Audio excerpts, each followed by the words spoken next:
Hello, everyone. My name is Nyemade, and I am the Diversity and Equity Fellow with NAMI, Delaware. And we're here for our monthly Sharing Hope community conversations. It's a virtual talk where we just get together and talk about different topics regarding mental health and life for anyone in general, but especially for the BIPOC community. As you know, it is February, and it is Black History Month. So we are having a conversation tonight specifically about Black love, because February is also Valentine's Day. So we figure why not merge the two of those together and have a conversation about Black love. So I'm very excited about our guests. Tonight we have with us Mr. Norwood Coleman Jr. Norwood, would you like to tell everybody a little bit about yourself? Hey, everybody. Thank you for having me here, Nyemade. And so I'm a Delawarean. I'm here from homegrown in Delaware and Wilmington. And I currently am a advisory board member at NAMI in Delaware. And I also am, I function as a clinical social worker is my job. And I work at the Life Health Center. The reason I'm here is not because I'm a clinical social worker, but because I care about my community. I care about dispelling the myth and really telling the true story, really rewriting the narrative that we even have been told, and really creating, being a part of spaces safe for us to explore and talk about who we are in ways that are, meaningful and useful. So I really appreciate the topic of love. It's my favorite things. I love it. I love you and all that. So forward to a great talk. And on top of it, I get a family reunion, so this is nice. Well, thank you so much for joining us. So happy to have you. And then we also have another therapist with us, but a part of a couple, which is even better for this topic. We have Steven and Chantel Coleman. Well, Chantel's full name is with the hyphen, but the Coleman. You didn't have to bring it up. I could be just Coleman for tonight. And would you like to tell everybody about a bit about yourselves? I'll go first. Okay. So I am Chantel Bratcher-Coleman. I am the CEO of Shaping Minds Therapeutic Services. My husband and I are both therapists, but my husband is more on the business side and I'm more with the mental health side. And I invited him here tonight because we were talking about family and love. And Norwood is actually our cousin, so we wanted to spread the love even further with, to show that dynamic as well, and to just do this together. We don't usually do talks together, so this should be fun. That's great. Well, thank you so much. So to start it off, what I wanted to do is ask both the couple and Norwood, what is Black love to you? Or I'll start with you, Norwood. What does Black love mean to you, when you hear it? I get to start. Yeah, it's funny because we asked the question, what is Black love like? Something different than any other kind of love. And it's love. I think that there's something really to be powerful to be said about Black love, or Black people expressing love, particularly when Black people in this country and around the world have to fight so much harder to do everything. We have to put that much more energy into just getting up in the morning. When we walk out of our door, we represent more than just ourselves. And to love, which is a simple and pure and human thing, to find that humanity within ourselves when everything in the world has defined us as everything but then. and we still fight through that to express love, really says something very powerful to me about how love transmits across generations, how love transmits across family, how love transmits across kin and friends, how it transmits across oceans, how it's transmitted beyond slavery, which often people define history and Black history beginning with slavery, and Black people long before slavery, but not always the story that we're told. And that story, I believe, only exists today in the faces that we see here today because love was stronger than the evils of the world. And that love was brought over, broken on a ship, and it thrived, and it still thrives. So when I think about Black love to me, if I were to name it, is really all of us standing right here in this Zoom in the presence of each other,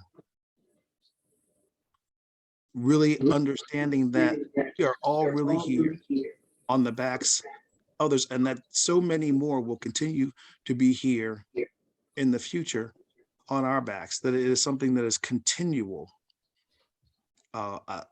We talk about Black love, and often the image, historic image, is a sexual one, or an aesthetic of big and muscular or sleek and the body shape. And that's Black love, something that transformed my family beyond a woman that was a poor Black woman in the group in the South who broke her neck in the 50s, was told that she would die at the age of 30 and should not have children. But Black love existed in my mother and I, that transferred those two 20-year-olds at that time to have something greater than what was told to them, which was a love of each other, a binding. So Black love means so many things. I think that each and every one of us has our own understanding of what Black love is, because it's personal. But those personal stories that we have that describe what Black love is are really the collective of that whole, that we are all that love, that we are human, and we live and walk in a place of humanity that was not always offered to us freely. That is an amazing definition of it, and I love that. It encompassed so much. So thank you so much for sharing your thoughts. And then Chantel and Steven, I wanted to ask you the same question, but in a slightly different way, which is that, like, if you could create some echo. Does everyone hear that, or is that just my computer? That's one of our puppies. Oh. We have 4 dogs, so that's. Oh no, I was hearing feedback. Like I hear myself. Oh, you hear yourself? I thought you heard him whimpering in the back. No. But what I was going to ask you, if you could create a definition of Black love based off of your own love, what would that definition be? It's complicated. No, I'm just playing. You wanna take that? You can take it. Why? So Black love based off of our love. So we are a blended family. And it's for us, the love that is our Black love is amazing because we are this complicated, blended family, non-traditional. We have, how many kids at home? We have 5. We have 5 at home. We have 4 cane corsos that are also our babies that are here. And then we have 4 adult children that are not in the home, but are very close. And we have our son-in-laws as well. And so we have created a Black love that is not usually, it doesn't work for a lot of people. That blending of families doesn't usually come together in the way that ours have. Our parents, our friends, all of the kids, our brothers and sisters. There's not a lot of the step brother and sister when they refer to each other. And the dogs are just a part of it. So for us, Black love it's a little more complicated, I think, than some other families, but it works for us. We're not traditional in any means. Like when people talk about relationships and how they do things, and we say how we are, and it's like people kind of look at us a little sideways, like that works for you, and it's like, yeah. And when it doesn't, we'll change it and do something different. So, you know, I don't know. For us, Black love is just it's kindness, it's caring, it's nurturing. It's work. It is work. It is It is work. Well, and you mentioned that you have a blended family, which is sometimes the toughest work, blending families together. And it's something that's very common though now with lots of people is having the ability to blend two different families. So could you give us, like, what are some things that you found that work for you that's helped to make that blend successful?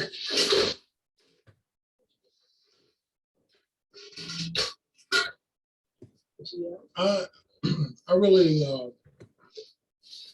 didn't experience difficulty in blending. I don't. When you say blending, like I'm thinking like, you know, you're mixing two different ingredients, right, to form this recipe. There really wasn't a blending for me. I think that there was just a stance of mutual respect for the children coming in, and that's often overlooked. But that was priority. One was the inclusion of them in the decisions that we were making as adults. And, you know, at the time they were young to where they didn't really have much to say about it, but the experiences as they got older helped mold the relationships that we all had. And one of the things that we did that was different, and I think we came to this agreement pretty early on, once we decided that we were going to have a wedding, is the kids were a part of our wedding. So instead of doing the traditional bridesmaids and groomsmen, we did have a few added people, but our bridesmaids and our groomsmen were the kids. And so we wanted to kind of show them from the beginning that we're in this together, you know, good, bad, or indifferent. You know, all of us are going to be in this together. And at this point, you know, we're one. And not just one, him and I, but one as in, you know, all of you guys, you know, all 9. And now we have a grandbaby. So Steven made me a grandmother and a great grandmother. Yes, and a great grandmother. And well, you didn't do that part, but yeah. And, you know, but it's a beautiful thing. Like sometimes the grandbaby calls me mom and I forget that, like, oh yeah, that's me. Wait a minute. Like that's who I am. But I love it. You know, I enjoy, I love family. Like I'm very big on family. I come from a family that is very close knit. And so it was only right for us to have a family this large. And so for me, this is just, it feels natural. Like it feels like, you know, I think Black love for me just feels right. And it's really no other way to put it. It's just, it feels like this is where I'm supposed to be. Nice, I love that. And you also mentioned, just a moment.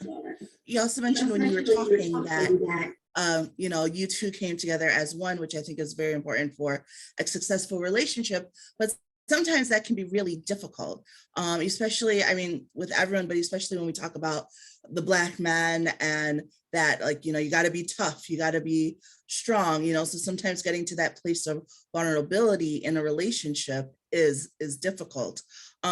Norwood, when you speak to people or talk to different men, like what are some advice that you would give on both sides of it, right? So what's some advice that you would give to someone to let down those walls and find a way to be vulnerable? And then also what's some advice you would give to someone who's trying to get that vulnerability out of someone, like to create that sort of safe space for them to feel open?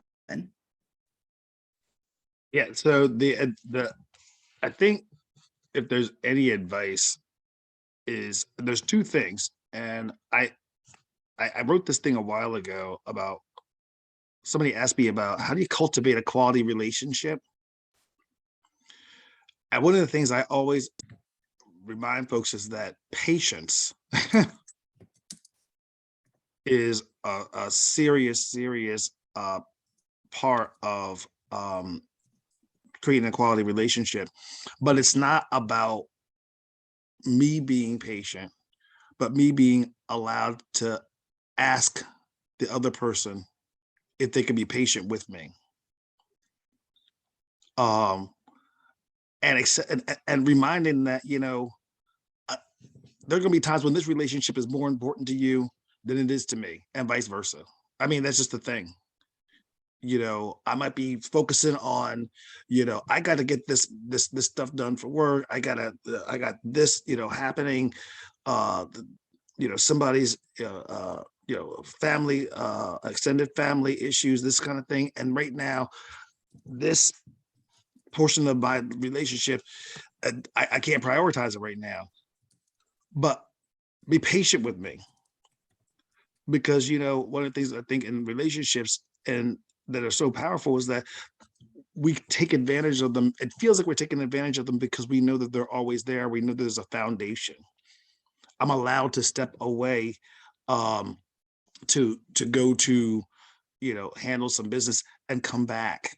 I'm going to come back, and that patience allows me to understand that whatever's going on may not be a crisis.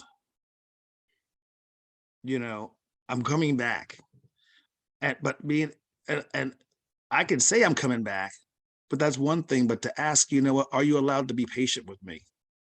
Are you allowed to be? And when you hear the words, they sound funny, and when you say them, they sound even stranger because we so often they're almost foreign to put those words together in a sentence. Are you allowed? Can you allow yourself to be patient with me?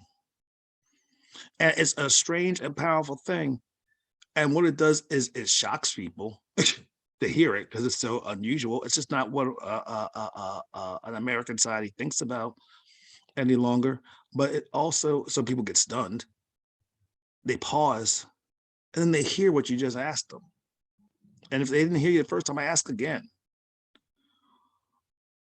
When the relationship is healthy, when the relationship is well, and those life stressors pop in, that's a really important thing I found to ask for, is that, hey, can you be patient with me? I'm not going anywhere, but I'm going to always come back emotionally, spiritually, and physically. I'm not going anywhere. So, yeah, I think that, especially that communication is key out of everything, because that's what helps you guys get on that same page and asking for what you want, which I know is sometimes difficult in a relationship. Chantel and Steven, when you were first in the beginning stages of your relationships, were you guys, well, you're both therapists, so maybe it wasn't as difficult as it might be for the common person, but how was your communication like? And did you have to work on building it so that you communicated in kind of the same way, or were you guys on a good path from the start?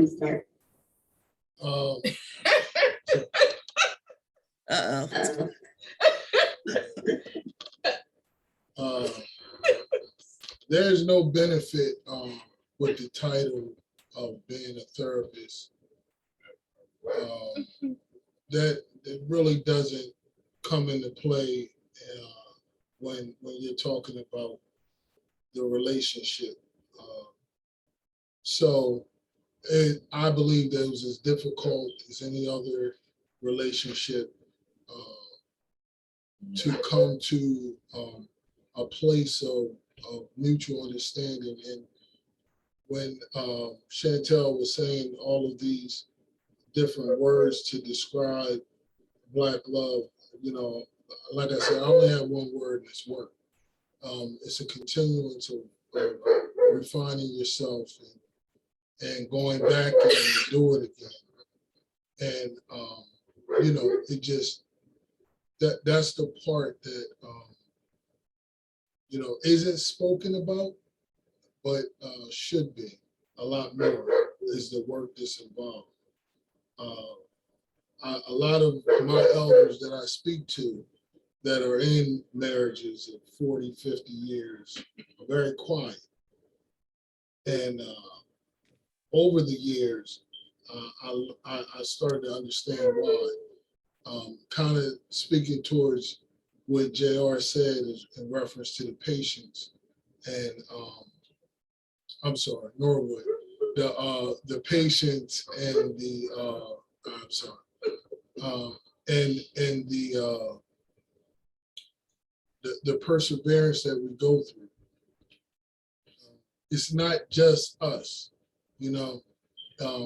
It's actions and reactions that vibrate through our entire unit. So, you know, being mindful, being more conscious and aware, being more sensitive, and even though we're moving as one, the reality is that it's up to us to make these adjustments that don't often come easy, but it's appreciated. I communicate well. I feel like I communicate clearly and very well. No, I laughed because we before we were in a relationship, we had a employer-employee relationship, and communication has always been fun for us. Because we started out in a situation where I was Steven's boss, and it was, I think my stance was more of a I talk, you have to listen approach, which was, it was my and I think a lot of times that's the approach that we kind of take, right? It's like, when I'm talking, you need to listen, and it's an attitude that comes along with that. And there was a lot of trauma behind my approach when I first met Steven. And when they brought him in, it was like being a Black woman in that position and them bringing in a Black man under me. It was very uncomfortable for me. And so I had to have this like stern approach, you know, from the beginning, because I felt like my livelihood was threatened when they brought him into the company. And so it's been like Steve, it's been a lot of work on like me understanding that I need to work on my communication separate from wanting him to work on his. And so, you know, we're constantly changing when it comes to that. Like with how we communicated as friends didn't work as fiancés, it didn't work at the beginning of the relationship, and now we're going into this 7-year itch, they call it. And so we're relearning how to communicate along the way. And as different people are added into our union, you know, family and friends and business partners and all of these things, as things change, communication has to change. And so I think that we've actually been working on that the most in the last, month or so, right? Like, I had a bout with COVID, and Steven had to take care of me. And so I'm not used to being that vulnerable and allowing someone to take care of me. So I've had to kind of work on my communication, because I was at a point where I couldn't communicate for myself, and he had to advocate for me. And so, you know, I think trust, when you talk about communication, trust is a big part of that, and self-reflection. Absolutely. And and that actually is a great segue into my next question, which I think the dynamic of your relationship makes it actually even more interesting, because a lot of times with relationships, we hear the word submission, right? The wife is supposed to submit to the husband. And for some people, they get that. For some people, it like comes across the wrong way, like they hate hearing it. I'm somewhere in the middle, depending on how, it's used in the term. But what are your thoughts on it as far as like how it fits into the relationship, and also your definition of it? Because I know that some people feel like, oh, once you're the man, then the wife should submit and you're in charge. And I feel like it's an earned submission. But what are your thoughts on it?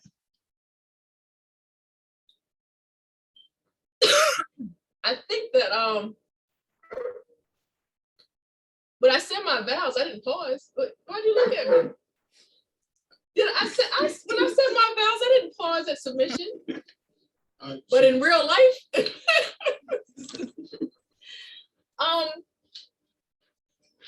when what? I'll help you. You help me? Into it. Okay. I think often submission is looked at as a form of weakness. And going back to what Norwood said about how hard we have to fight for a voice and a position,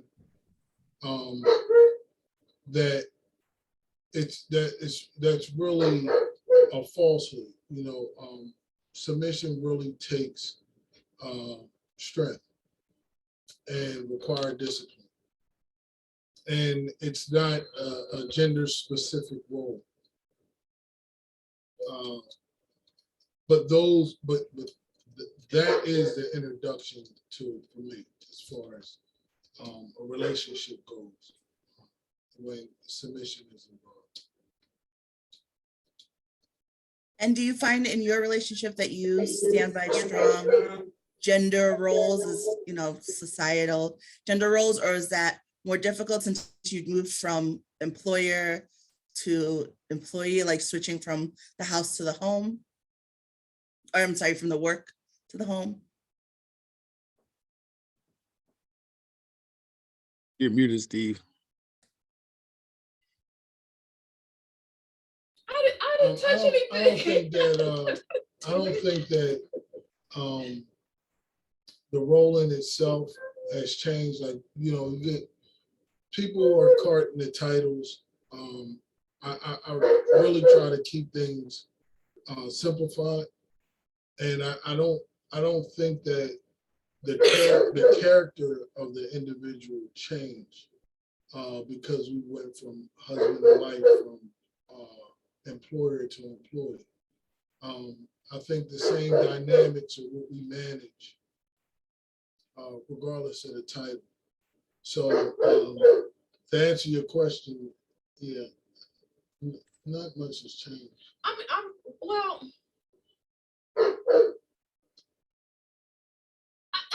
I think it's changed. Steven is very much the man in the relationship. I think sometimes when you're considered an independent woman, I think the misconception is that we carry this as Black women, that we carry this, I don't need a man, I can do it on myself. I don't, but I don't, it's not natural to do it yourself. Like, yes, I can do it by myself, but that would never be my choice. You want to, what go with that? But but I can't say that I don't carry that attitude sometimes. Like, maybe I am carrying myself. Like, if Steven doesn't move fast enough, like, I don't have a problem calling my dad. Like, I will call, because and look, and the good thing is I have several dads. I have my dad, I have my stepdad, I have my father-in-law, and it's like, I mean, as the man in the house, I'll come to you, but if you don't move fast enough, like, I will call one of them to get stuff done. And that's not always right. And and that's something that, like, oh, my brothers too. Yeah, I do. I do call my brothers. I have a lot of brothers too. So I have options, but for me, it feels good to have options because so many people don't. And because, I know that the men that I might call to help out in a situation know their place for the most part, that I never think of it like it's an issue. But some of them will direct me back and be like, did Steven say it was okay? And I'm like, he doesn't care. And they're like, but did he say it was okay? And you know, so the men sometimes have to kind of, like, I go to them when I need to be checked, because it's not as easy for me to let Steven check me. But if it comes from one of the elders, it's like, oh, I must be wrong because like they said I was wrong. And so, you know, so I'm growing, you know, we're constantly growing. Wait a minute. And constantly learning along the way. And so because of that, sometimes you need a reality check. You know, sometimes it's like, I feel like I'm doing the right thing and I have all the right intentions. And then you realize like, that doesn't work for marriage. That's not a good way to approach a situation. That's not a healthy way of communicating. And because you know, I'm a therapist and Steve is a therapist, sometimes we feel like we do actively listen.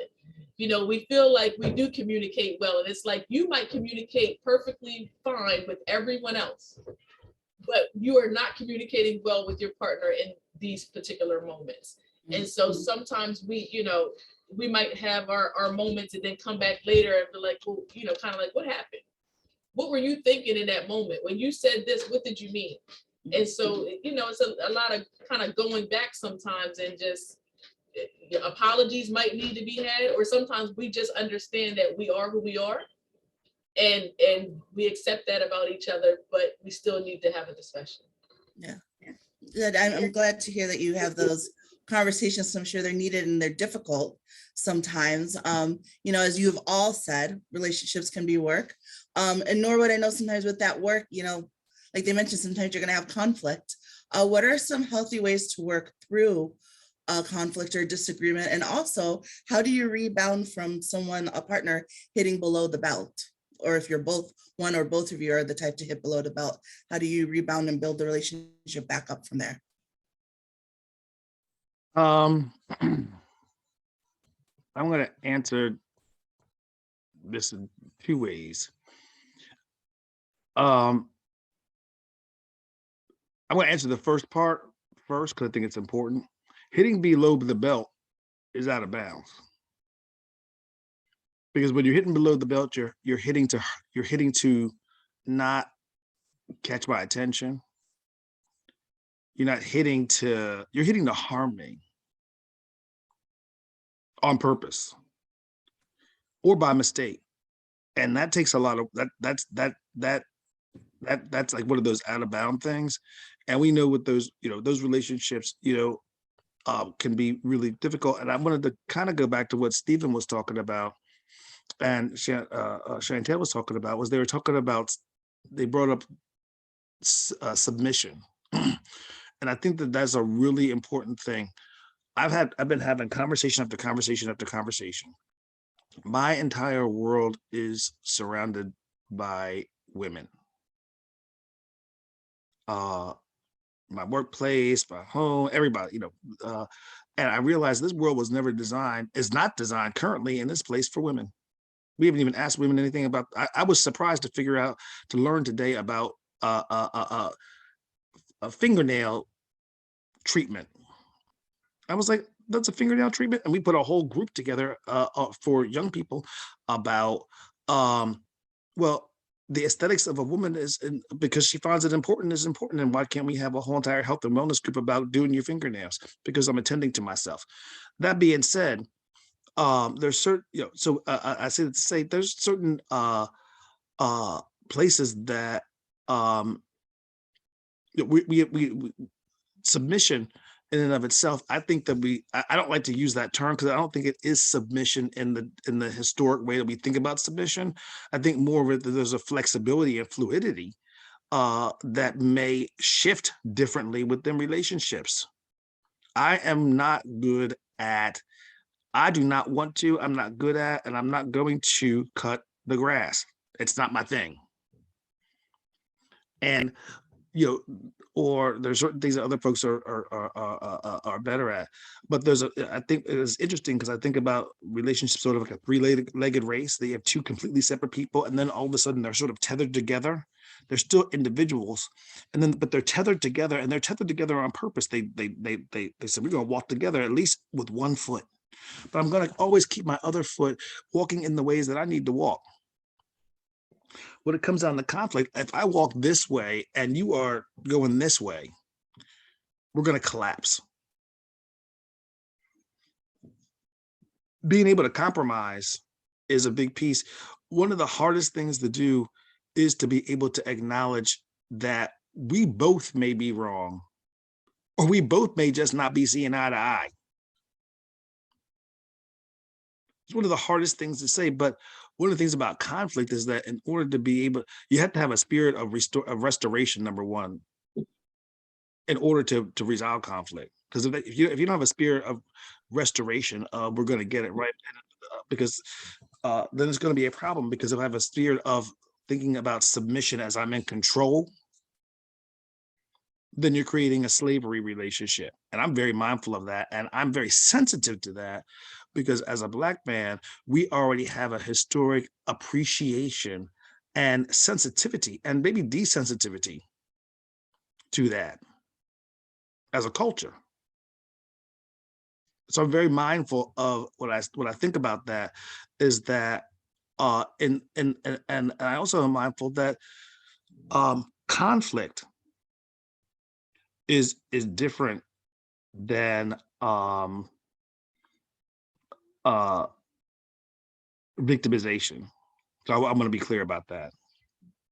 I think that's an important distinction, because people will hear, well, we were in a conflict, and they may minimize it, and then people end up being in danger. And I'm very clear about that. But when there's conflict, I think, is an opportunity.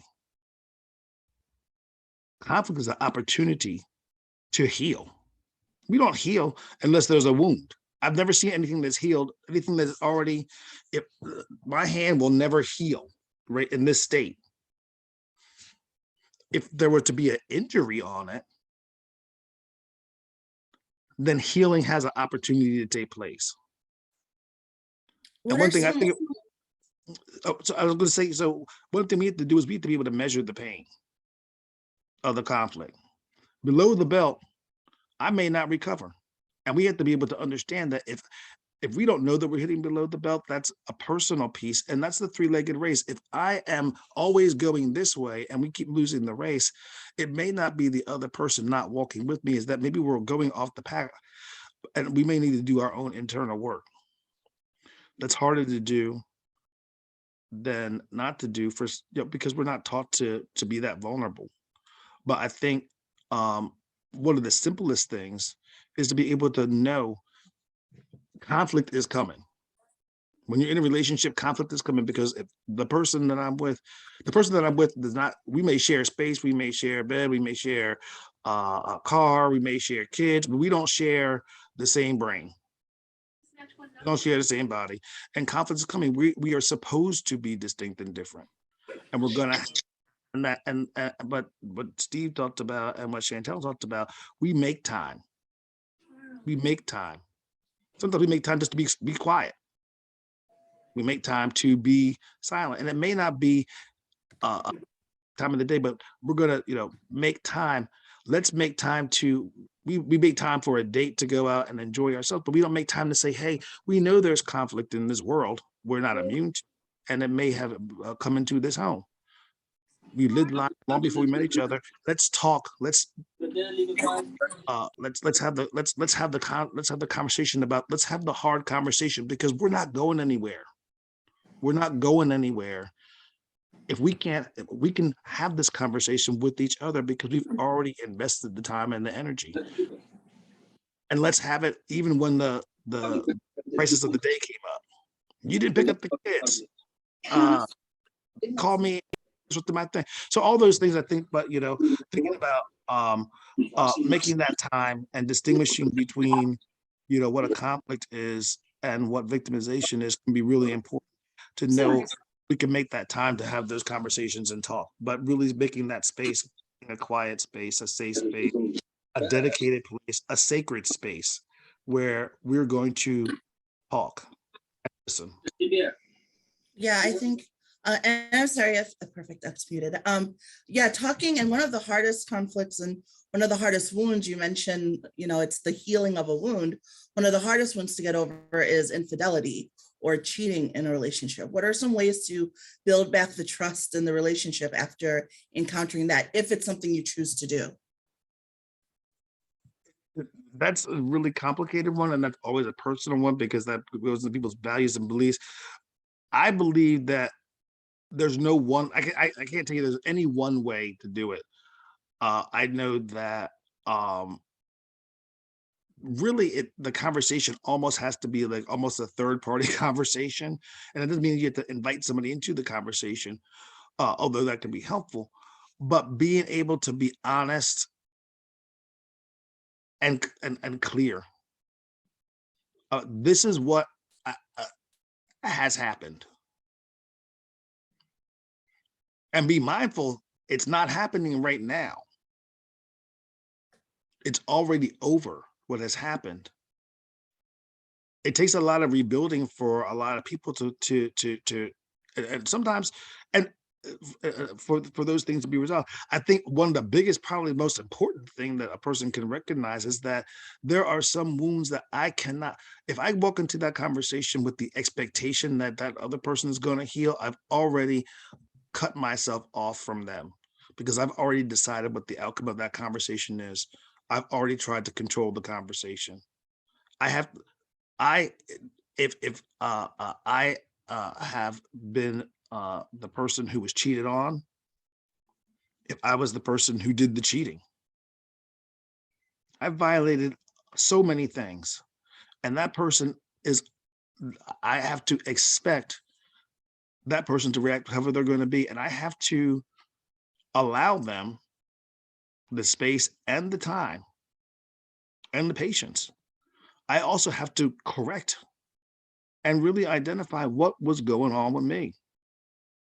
Because if I showed up and I showed back, I came back after doing something like that, there was a reason I came back, and there was a reason I stepped out. And we had to, and that takes a lot of deeper honesty. But I think being able to understand that I can't control that conversation. I think communication really is the kind of the theme of what I'm hearing. But it's that I have to be able to allow the other person to be them. And I made a choice in this relationship is the other piece. Is quite important, in that choice and my allowance to join with them and rejoin with them is the work that we may work a lifetime to do. And I cannot go into that with the expectation that they owe me. That they owe me my own healing. Their job is not to manage my healing or heal for me. I have to be able to accept their pain. Yeah, absolutely. And as we get to close to the end of the recorded portion of this, I did want to ask, the topic is Black love, and I think something that sets Black love apart from other loves, as you mentioned, Norwood, in the beginning, is sort of the struggle that we individually as Black people as a whole just have to deal with in this country and in general, right? There's that underlining, I guess, weight on the shoulders of the stereotypes and the different things. And I think it's something that you really get from being in a Black love relationship. And I'm very much love is love, and I'm pro interracial relationships, and everyone should just do what makes them happy. But I do think, I was talking to someone recently about dating other races, and I think that the one thing that makes me look towards dating Black is having someone who understands that thing that doesn't have to be spoken, if that makes sense. I mean, it does, but it doesn't, you know what I mean? And you really only get that from dating someone within your culture a little bit. So Chantel and Steven, I just wanted to ask you too, like as a couple, especially now that we're in a time where more than ever, we're talking about racial issues and racial divides and things outside of the home. Like, how do you guys support each other in that way inside the home and inside your relationship? Well, it definitely, like you were saying, is deep rooted. I think that it's a human nature thing when it comes to our culture, and no matter what other culture we can step into, we're not going to be this. We're not going to be what we are within our own culture, and that's any culture. It's not a Black thing or any other race or nationality thing. It's a human thing. Like, we belong to the culture that we belong to. Now, our culture is very complex because our numbers are upside down. When it comes to achievements and success, our numbers get smaller within our culture in America. And so, the community that I came from, the further along that you come away from that community, you find yourself in a place where your culture isn't surrounded by it. And that's a different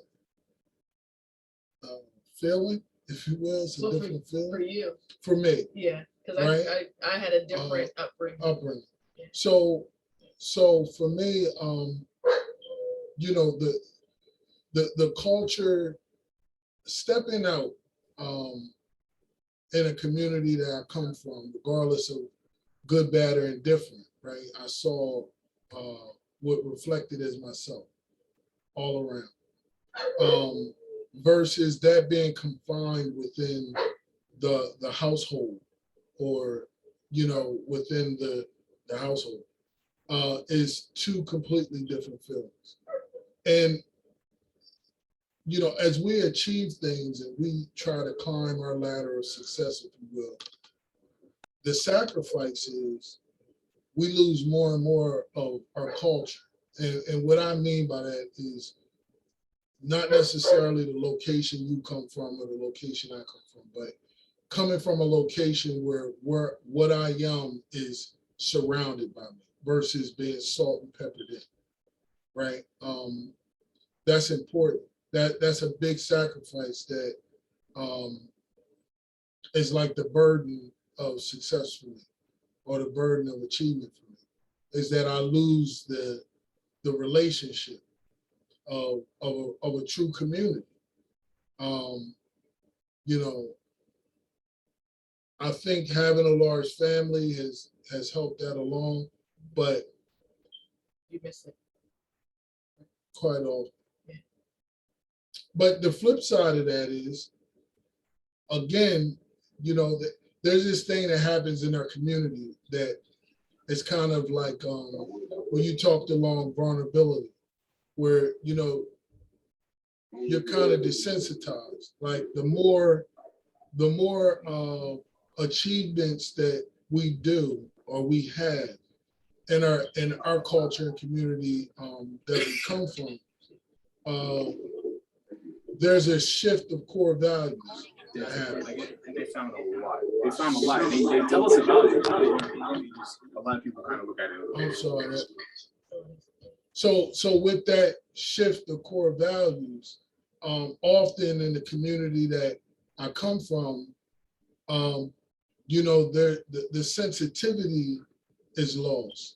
When we were all together, we shared a lot of experiences and, the bumps and bruises of coming up together in a community together. And then as you pull yourself away from that community, there becomes less and less that is relatable. And so the dynamics change. With me going back to my community, as I do, like just the other day, we lost a childhood friend to overdose on heroin. And, these are the type of problems within the community that if we were still around that community as consistently as we were growing up, that it would be a greater impact to change.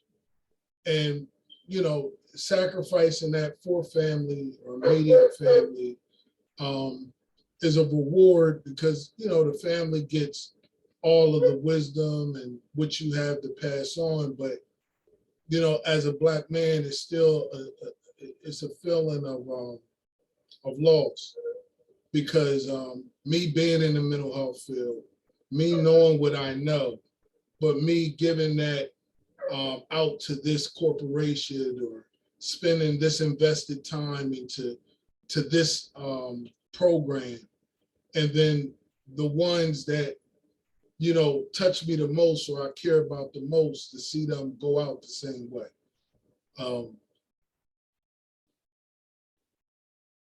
Yeah, that's a loss. So, you know, in a perfect world, it would be great to be able to heal our entire culture, or at least, you know, starting with Wilmington, Yeah. or the neighborhoods that we come from. But we are working on that.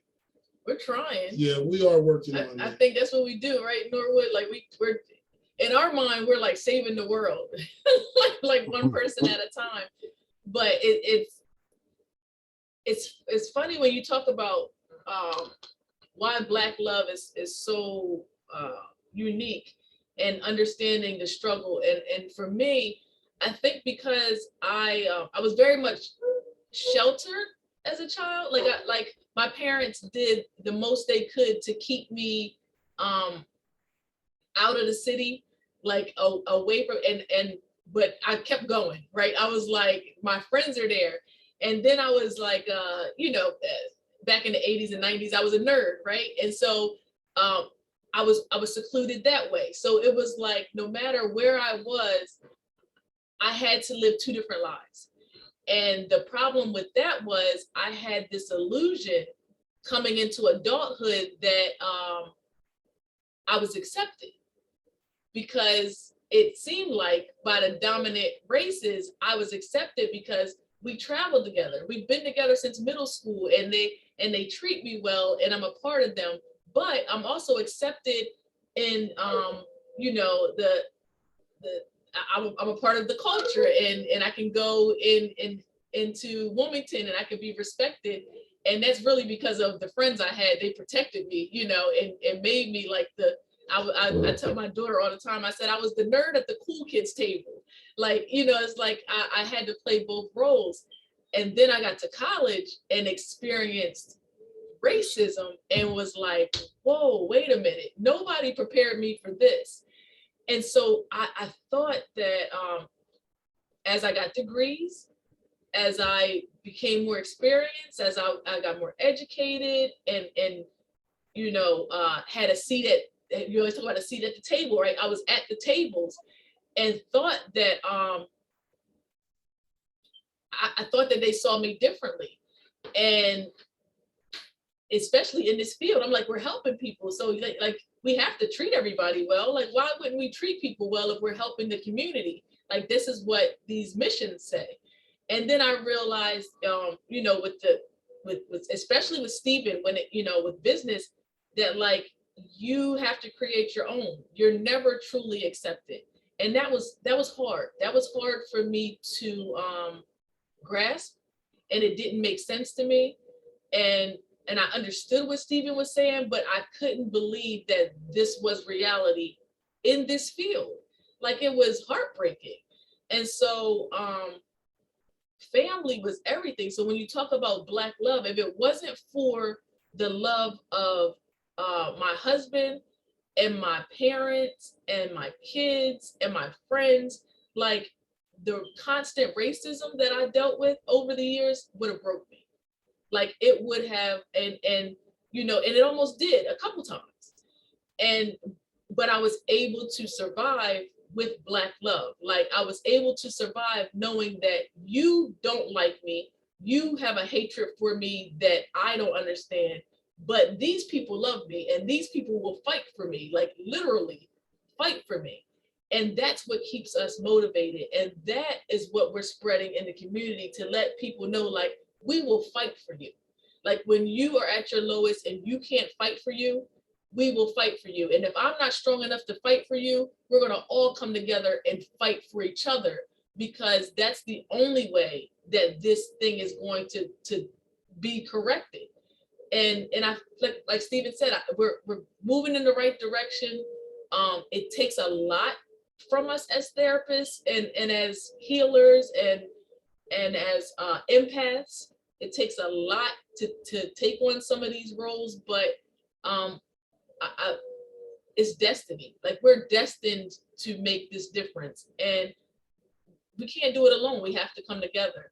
And I think that that's the biggest thing in our community. It's always been, well, if you're doing it, you know, if you're making money, then I can't make money. Or if you're the one that's ahead of me, you're not going to bring me along. Like, there's always, we've been manipulated to think that we can't all be on different levels, but on the same playing field. And so that's the thing that we're fighting against. It's like we're trying to survive, but then we're fighting this thing that's so much bigger than us and so twisted that you feel like you can't win. But things like this, right? The community conversations, like, we're winning. We're slowly getting to where we need to be. And the kids are happy, they don't know the difference. So we're doing the work, right? We're in marriage and in community, we're doing the work. And I think that that's going to make all the difference. And I think that there's going to be a shift soon, baby. Seriously, people can see you. They can see you. You know that? All right. But we're doing I love his mood. That's the Friday Eve mood. So that's our Prince. So this is Prince. Say hi, Prince. This is Prince. And this is why we do it, right? So future generations don't have to go through what we went through. And that's what really matters. Yeah, I love all of that. And I think that the love that you mentioned, you know, this was about the relationships, but love in the community as well is really what helps us strive and help us go forward. And I think you're right that there's been more of a change as we realize that we need collaboration more than competition, which is what I always say. I think we're very much taught like there can only be one winner, one person excelling in this, when really we can collect together and we can all win if we, you know, pull ourselves together and love each other and help each other. So I hope that that's definitely something that everyone takes away from this as well. Thank you all so much for joining. For those of you watching at home, we're going to end the recording now so that we can have some candid conversations, but thank you for viewing this. You can reach out to me. As I mentioned, I'm the Diversity and Equity Fellow at NAMI. We are always looking for people to get involved, to volunteer, to participate in different things. So please don't hesitate to reach out to us. And I'll also include information for Norwood and Chantel and Steven as well if you need to, or if you would like to contact them. Thank you.